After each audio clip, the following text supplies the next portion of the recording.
大家好，我是蔡主婷，今天给大家做一个我特别拿手又非常好做的饮料——柠檬红茶。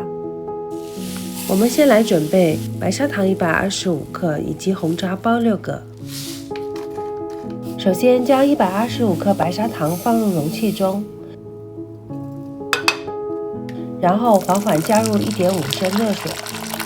其实我正常都用24个茶包做6升的，这里我按比例同比缩小了，所以你们可以根据自己的需求将这个比例翻倍，用筷子或打蛋器将白砂糖快速化开，然后把6个茶包绕在一起打个结，进入糖水中，每隔2分钟搅拌一次。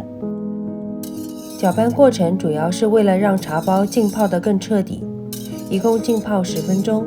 10分钟后，如果你喜欢喝热的，这个时候倒入杯中，加1到2片柠檬就行了。如果你喜欢喝冰的，将搅拌好的红茶粘在容器放入冷水中，整个过程保持盖子封闭。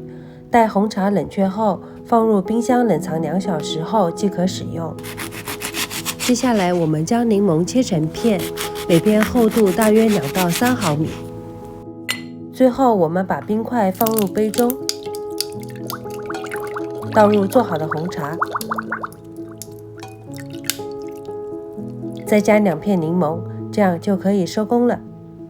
这个柠檬红茶我做了可能有上百次，朋友喝过后都说好喝，和大家分享一下，希望你们喜欢。我是蔡主婷，我们下期见。